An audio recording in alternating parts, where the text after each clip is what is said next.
The broadcast is now starting. All attendees are in listen-only mode.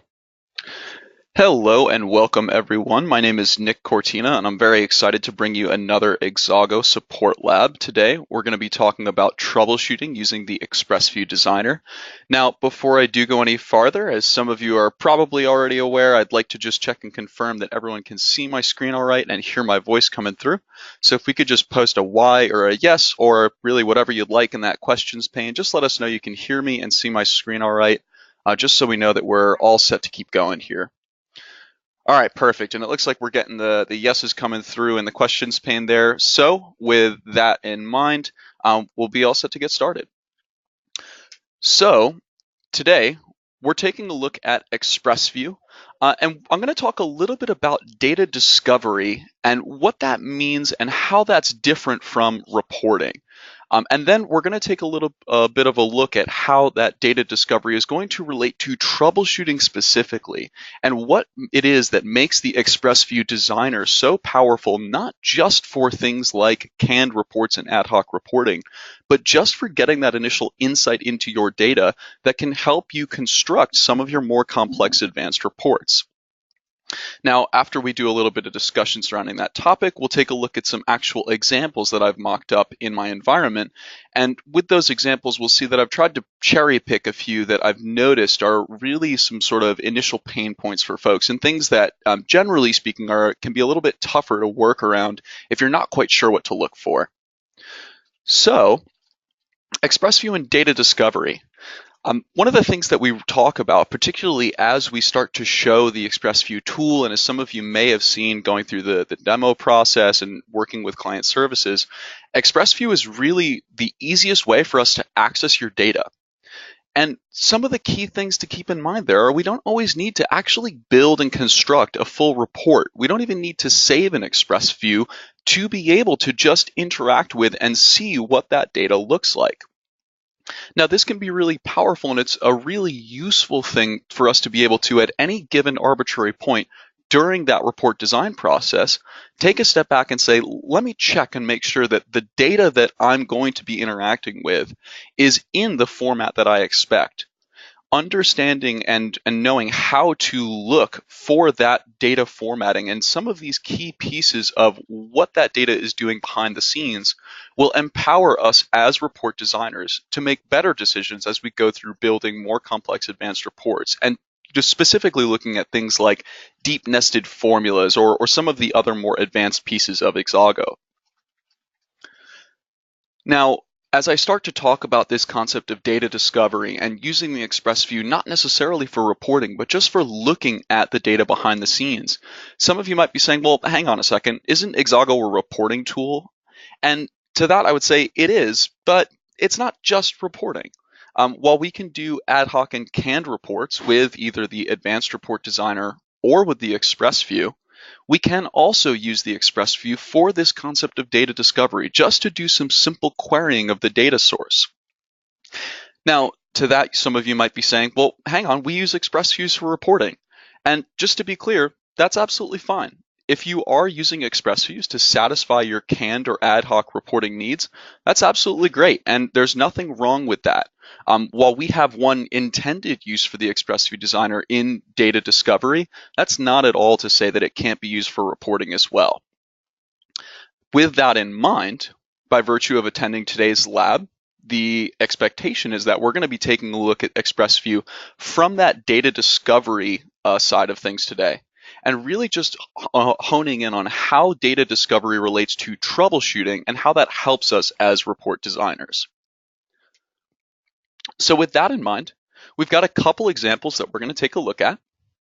The first is going to be date comparisons and how we can use the ExpressView designer to get a little bit more insight about date fields specifically to make a more informed decision on things like equating two date fields together. We'll take a look at complex formulas and how we can try to break down those formulas into their component pieces and use ExpressView to check our work on all the intermediate pieces of a complex formula to better understand how the entire formula is going to work in our advanced report. And then finally, we're going to take a look at a joins example. And I titled this one, Why Am I Seeing No Data Qualified? As this is a question that I do see come up fairly often with client implementations. So with that in mind, let's jump over to Exago. And to kick things off, we're taking a look at a date versus date time comparison report that I've built. And here we've just got the employees category. We've got some simple information we're displaying.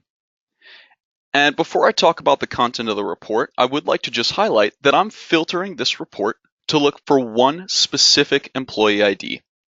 That means when we execute this report, we're going to get one employee name displaying at the top of the report. We've got that employee's birthday. That's going to be displayed here in cell A5. And then I've just got my date comparison here. And this is an if function that we're using. So before we actually execute, let's just take a look at this formula so we can all be on the same page as to what we expect this report to output. So I'm opening my formula editor here. And in this if function, I'm going to drag this over to the side. We can say that we're checking if cell A5 with the square brackets here, that means that this is a cell reference. With cell A5, meaning that employee's birth date, if that is equal to December 8th, 1948, we're going to return dates are equal. If that equivalence relation returns false, meaning if the employee birth date that's returned is not equal to this static date that we've input, we're going to return that the dates are not equal instead. Now, with the specific filtering we've done on this report, we'll see that we're going to get just Nancy DeVolio back. Her birthday is December 8th, 1948. However, that formula that we used is telling us that the dates are not equal. Now, taking a look at the output that we can see here, and looking at the formula, we can't easily see a reason why these two dates would compare and return that they're not equal, and give us this second part of the if function here. Now, there's certainly some changes and modifications we could make right here in the advanced report, but sometimes as we go through the report design process, we don't necessarily know what the end result is going to look like until we start doing a little bit of iterative testing and working through some of these formulas and just trying out some different things that we could do with, say, the date field or the if function here. And with that in mind, with the thought that we'd like to go ahead and make some of these changes, but we don't necessarily know what the end result's going to look like just yet, we may not want to modify this advanced report until we have a little bit more confidence that we're making changes that are going to get us closer to that end goal. With that in mind, if we go ahead and open a new ExpressView, this is a way for us to start checking some of those formulas and those date fields that we're looking at to get a better idea of what those date fields are returning, and for us also to be able to start playing with those formulas and figure out what we might be able to construct that will give us that true equivalence relation. Now, to take that one step further, we also aren't going to have to change this advanced report at all to do these modifications here in the ExpressView. So, with that in mind, we know that we're going to get some information about the employees. So we want this birth date field. So I'll drag that over to my canvas. And we also know that we were filtering that report for one specific employee ID. So let's drag employee ID over. And in the interest of getting this ExpressView just quickly to be really close to that advanced report output for the purpose of troubleshooting, let's filter on the employee ID. So I'm going to do that by clicking the radial menu here. We'll go to the right-hand side, and that's going to be my filter option. We'll set that to be a value of 1. So if we hit our live data toggle here, now we can see for the employee ID of 1, we can see that birth date information coming back. If I toggle my live data off, why don't we just drag our full name field in here too, so we don't have to just look at IDs. And the other thing I'm thinking is at this point, we can actually add a formula directly to the ExpressView here So why don't we go ahead and add that formula from our advanced report so we can start tweaking it a little bit and see if we can get something that's going to give us the result that we're looking for. With that in mind, I'm going to copy my formula. I'm just using Control C on my keyboard to do that. I'm going to navigate back to my ExpressView, and I'm going to click the Add Formula button here. I'm going to paste my formula in, but something we might notice is that this A5's got these squiggle brackets here, and that's because back in the advanced report, we were cell referencing over to get that date. But in this case, we're not going to be able to use cell references here in ExpressView because we don't have that full grid-like interface in the design view. So instead, we can get rid of that cell reference and just include that employee birth date instead. So now, to take a look at the new formula, we're going to say if that birth date is equal to December 8th, 1948, we'll say dates are equal. Otherwise, we'll say dates are not equal. So I'm going to hit this check that'll apply my formula changes. And let's turn that live data back on. So we can see, just like before, we're still seeing dates are not equal return from that if function. So why might that be the case? If we take a closer look at the value being returned for the birth date here, we can see that while it is in fact on December 8th, 1948, there's also this time component that's coming through. If I turn my live data off and we look at that formula again, we're comparing this birth date just to that date component. And so for that reason, because the birth date does have a time component behind the scenes, if we compare our birth date value to just the date and don't include that time component, the equivalence relation is going to tell us that these two things are not equal to one another. So how could we potentially remedy this? If we look at the birth date field and we take a look at some of our date formulas here, we'll notice that we've got this global date format function.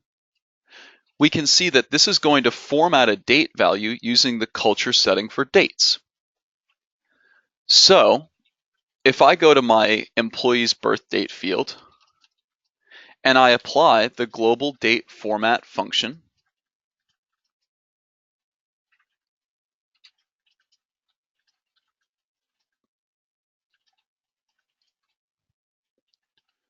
we can see that this is formatting a date value, and it should in fact return an actual date, meaning that time component will be removed for the purpose of this equivalence relation, which should allow us to see the comparison return that the dates are equal. So I'm going to apply those changes, and let's hit the live data again. And this time we can see that this is now returning that the dates are equal. So with that in mind, if we turn our live data back off, now we could take this formula, navigate back to our advanced report, and simply replace that formula in the cell we were using previously. If we execute our advanced report with the new changes, we'll now see that the date comparison will come back in the way that we expect.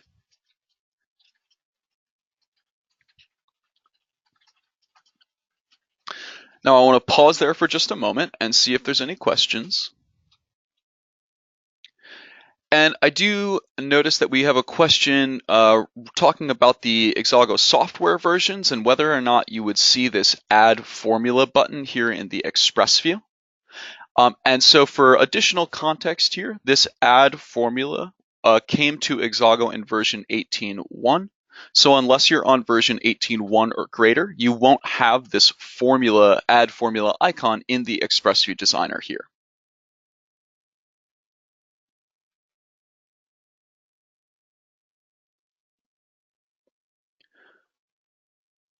All right, and it looks like we're okay to keep going. So I'm just going to clean up some of my old executions of this report using the middle click on my mouse here. And I'd like to open up our second example, and this one is our complex formula. So there's a few things going on in this report that I'd like to discuss before we start looking at output and how we can debug the big nested formula we have here in cell D8. On this report, we can see there's a couple categories included, and I've got some product ID, I've got the employee title and full name information, and I've also got the order date being displayed here. Now, for context, you might notice there's some conditional formatting on these cells. Now, without giving too much away, these cells are conditionally formatted to display the row as green if they meet the conditions we're looking for this ag sum down below. So just in the interest of working through this example together, I'm not going to show what these conditional formatting looks like just yet, as it would give away exactly the troubleshooting that we need to do down here in the ag sum. So this conditional formatting for now is just a way to help show which records on our output satisfy these conditions so we have a better idea of what this result should look like. What I'm doing in cell 6 is just doing a total record count, and that's just using the ag count function here. Now, the formula in question that we are interested in is going to be over here in cell D8, as I mentioned. And this is looking to display the number of order records for even product IDs in the month of March for all salespeople with president in the title. So this is a rather complex and might even seem a little bit arbitrary example, but this is a good way to show how we can have a number of nested conditions that we need to check for that we might need to debug in a deep nested formula. So with these conditions in mind, let's take a look at this ag sum formula to get a better understanding of what our intention is here and what this is going to do. If I open that formula editor, we can see here that we've got this ag sum if, and generally speaking in Exago, when we need to do either a conditional count or a conditional sum, we use this structure of ag sum if. With an ag sum if, our ag sum is going to go through every record on the report if included in a report footer, like this one is.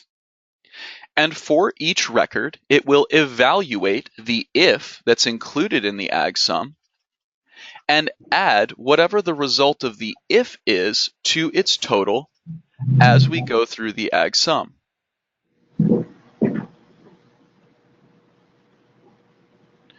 Now, for each record, this if is going to evaluate all of its conditions. And so each of the conditions here nested within the if need to be checked. And we'll see that we're performing an AND function, which means that each condition we're checking needs to be satisfied or we won't return this one result. So if any of these conditions are not satisfied, we'll return the second result here, which is a 0. So in this case, we can say that this is a conditional count, because if all our conditions are satisfied, we return a 1. Otherwise, we return a 0.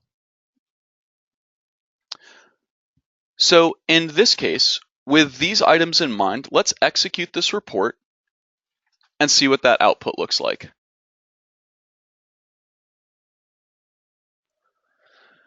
So on the output here, if we start to scroll through the resulting detail records, we'll see some of those records are highlighted green. As I mentioned, that's the conditional formatting showing up just to indicate which of these specific rows should be counted in that ag sum function.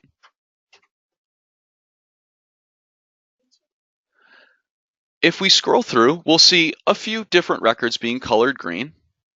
And if we jump all the way to the end, we can see that our conditional count is returning a 0, which clearly is not correct based on the output that we were looking at just above. So with this in mind, we can again use the ExpressView designer to troubleshoot that deep formula and see what's going on. Now, one thought, however, in the ExpressView designer, we can't actually input custom aggregations. We can't do things like agsumIf because our aggregates are generated automatically for us down here at the bottom, and we don't have the ability to modify that content here.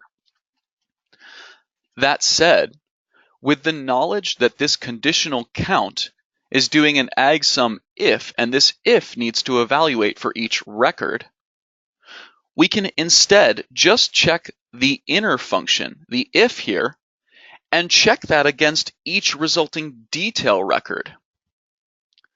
And so if we can observe that this if is returning what we want for each detail record and confirm that, that should at least get us a little bit farther and ensure that instead of seeing an agsum 0, we'll hopefully see an agsum that results with an actual number of records being counted. So I'm going to copy this if. Let's jump back to that ExpressView we were using, and we can clean this up a little bit. So let's just remove some of these other records we were looking at.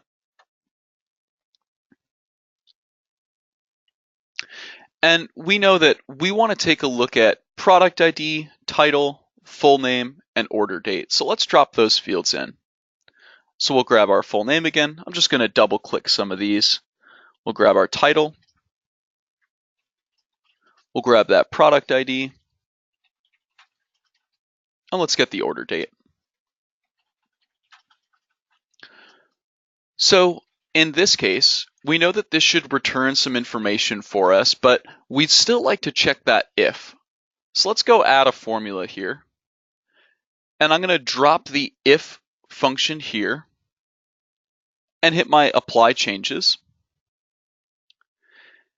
And now if we go hit this live data toggle, we're going to see that this comes back and says that there's an error that's occurring and that something's clearly not working correctly in that function we just dropped in.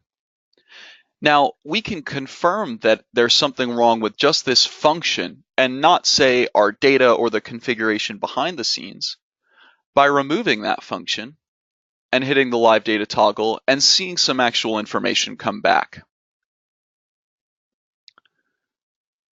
So I'm turning that live data off again. And now, what's the next step here? If we just drop that if function in, we're not getting anything sensible return. We just see an error message. So how can we continue troubleshooting here with the ExpressView? Well, in this case, if I go back to where I can modify that formula again, and I look at this if more closely, we can see that up here, the first condition for the if is this AND function, where we're going to check if the product ID is even, if the month is equal to March, and if that title contains the word president. So in this case, I think what we can do is check each nested part of the if as a separate formula, and that should hopefully tell us which part of this function is breaking down and causing that error message, which is preventing us from getting the results we're interested in. So with that in mind, let's just go through and check each of these conditions. So I'm going to go and just get rid of all of this. We'll go up to the top here and backspace. So let's just check to see if the product IDs are even first. If we hit that live data toggle and we look through, we can see for even product IDs, that's coming back as true. So in this case, it looks like that is giving us what we expect. So we know that that component of our if should be okay. If we turn our live data off again, and we drop that function back in, the next piece we've got to check is the month comparison. So let's go through this process again.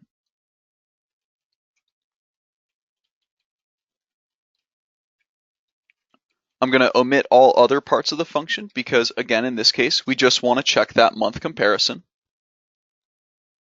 And when we hit live data here, we can see that it's throwing that error message.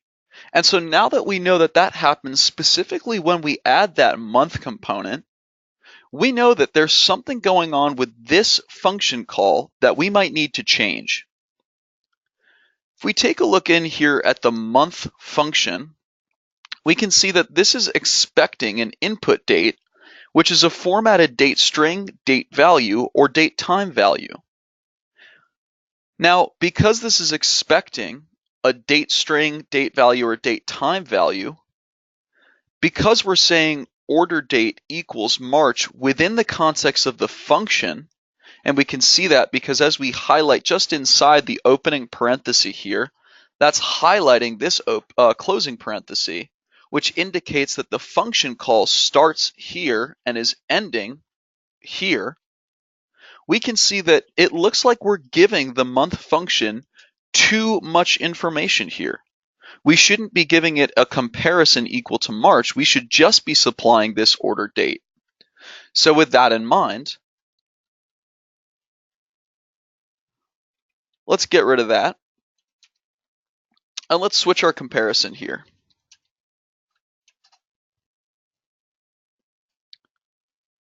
So if we apply that check and we hit live data again, we can see on this line here that this order date was in fact in March, but we're still seeing false being returned. If we again look at this month function, we can say this gets the month component of a date as a number from 1 to 12. So again, in this case, we just have to switch this to be an actual number value. But say for a moment that we wanted to just see what the month function was going to return. We could get rid of that equivalence relation, hit the checkbox, and now we can see confidently this is what month is going to return for any given input date.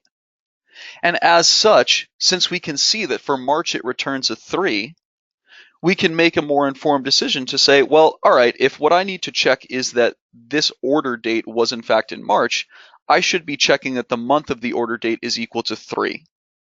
If we hit that checkbox, now we can see that that's going to return a true for any of the order dates in March.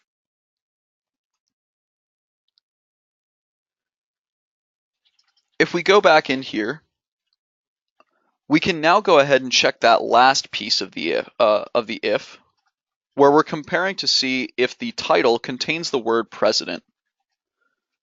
So I'll get rid of all the other content here. And we've got one extra paren at the end. That's why those little red squiggles are showing up. And so we'll apply those changes. And if we hit that live data toggle again, we can see for sales representative, that's not containing the word president anywhere here. However, since this is the same ExpressView we used earlier, we've still got this employee filter on the employee ID here. And since this is equal to 1, that's only going to return that single employee ID that we were looking at before. And since Nancy is a sales representative, we know this will never return true. So we don't have a really good data set to check to make sure this is doing what we're interested in. With that in mind, let's remove that filter. We'll see the ExpressView updates, and now, since all of our employees are included, we can see there's 22 pages of information here. Andrew Fuller, whose title does include the word president, is going to have that return true for all of his associated records. So at this point, we know that those if conditions will be correct if we alter that month comparison. So with that in mind, let's jump back to our complex formula here. And let's go in and switch this around, since now we know what this should look like. We'll switch this to say month is equal to 3.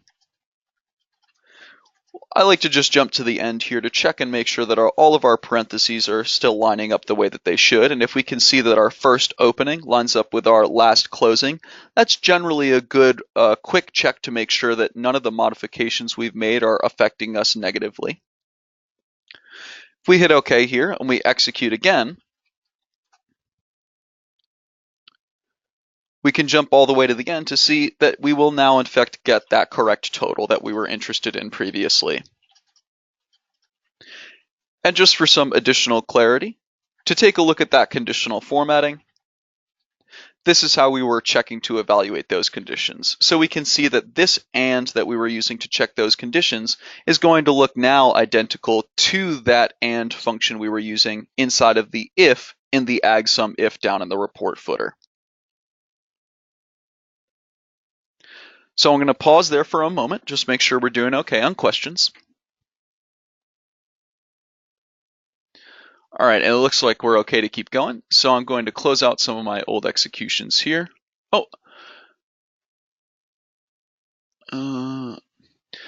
Oh, so we did just have a question come in about the syntax error that we were seeing. And so in the case of the advanced report, because the if function is nested inside of the agsum, that's going to allow us to get around that syntax error that the if was displaying, in that the agsum is just going to not sum up anything for those records where that syntax error is returned. However, something to consider, for cases of the if where the product ID is not even, that breaks the comparison here, because when we do look at an if, we're going to go from left to right and do each of the comparisons. And if any of the comparisons evaluate to be not true, that means that the whole thing is false. So we don't do these second comparisons. So in some instances as well, we'll have a product ID which is going to be odd, and then we won't look for that incorrect month comparison that we were seeing before. So again, this agsum, that's the reason why that syntax error could sort of be navigated around in this example. But when we looked at the ExpressView, because the if had that syntax error in it present right away, we were going to see that surfaced immediately.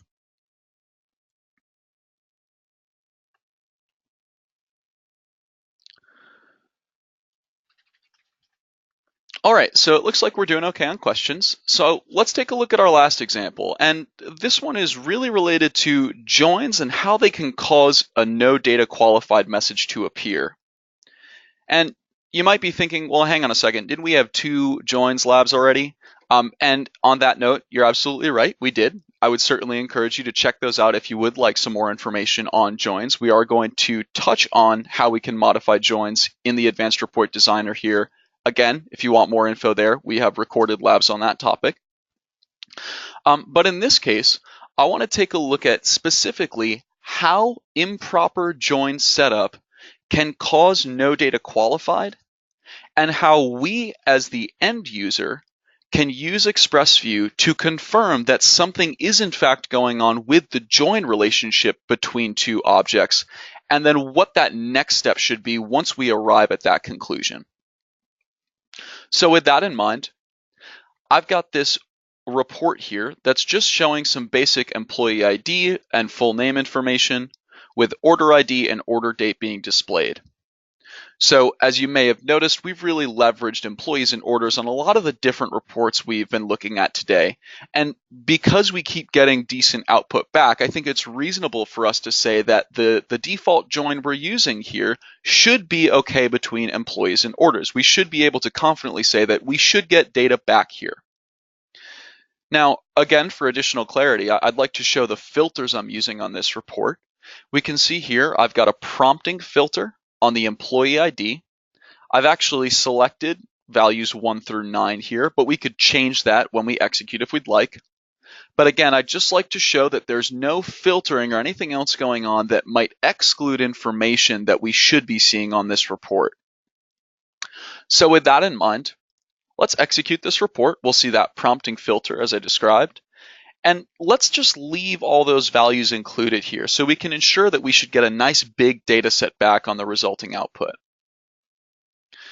Now, when we execute, we actually end up seeing this no data qualified for this report message. And to be clear, this means that when we executed the report and we went to the data source and said, hey, we're looking for some information, here's what we need, the data source said, we don't have anything for you. Based on this, the configuration and the information you sent me, nothing was returned. And that's what this message is explicitly telling us. As another additional plug, I will say that there is a support lab all about no data qualified and how we can better handle these situations. So be sure to check that out if you haven't already. But with the knowledge that we executed reports previously that allowed us to look at employee and order information together with no problem, this seems a little strange to me.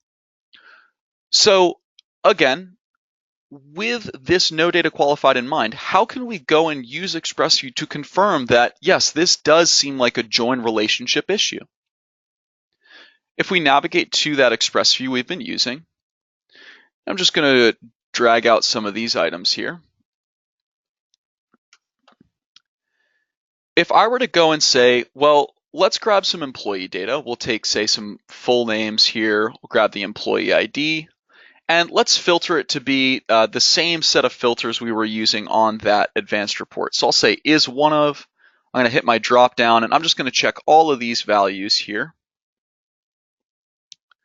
And if we hit live data here, we can in fact see that, yeah, there's a full set of employees here, and there's clearly some data in this table that we can access.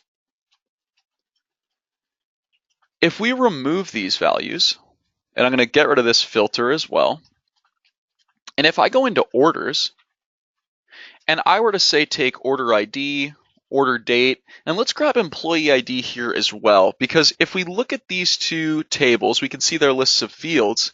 It seems logical that by employee ID, that's probably part of the join relationship between these two objects, since we can see that that item is included in both tables here. Even if not, I would say in this case, using the employee ID to filter will help give us a bit more information about what specific employee information is in this orders table.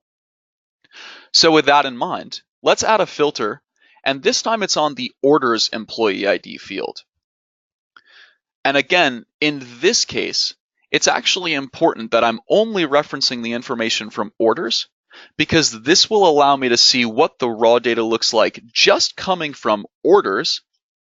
And then if we can see that there is in fact employee information for the employees we're interested in here in orders, we know for a fact that those employees are present in the employees table.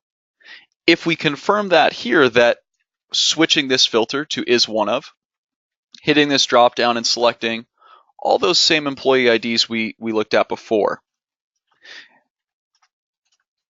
Because we can see this information is present here, it's now safe for us to say that there's data in employees, there's data in orders. We have cause to believe that that information should be able to relate to one another, but for some reason, on this report when we execute, it's not. The relationship is not there. And so for that reason, at this point, we have a couple options. If we hit this report options cogwheel and we take a look at the advanced options, if you see joins here, to be clear, you might not. Joins may not be configured for end users in your environment, and if you don't see this joins option, that's absolutely okay. That means your administrators have not exposed this functionality to you. But if you do see this information, you can open up the join here and actually click the edit row to take a look and see what that relationship looks like. In this case, we can see that I've fudged the relationship to give us no data by switching that relationship to be between birth date and the order date. If we didn't have access to that menu, however, we could instead send a nice friendly message to our Exago administrator to let them know that for whatever reason, when we include these two categories on a report and execute that report, we're not seeing any data returned. And at that point, it would likely be on your administrator to go and add that relevant join to your environment, or potentially get some more info from you on what exactly you're looking to put together such that they can add the relevant relationships to your configuration.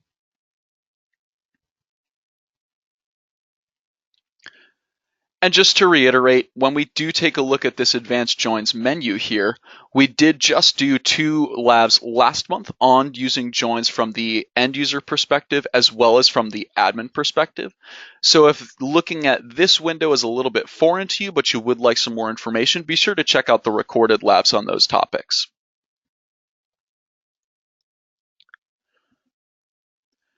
And so that is going to be all we have for end user troubleshooting with ExpressView today. Thank you all very much for joining me. We are going to stick around for a few more minutes to tackle any questions that come in as needed. The other thing I do want to mention is our next lab is going to be on March 20th, and that'll be troubleshooting for admins. So a little bit deeper on the technical level with regards to troubleshooting there. As I mentioned, we'll stick around for a few extra minutes for any lingering questions. But other than that, have a great day, happy reporting, and we'll see you on the 20th.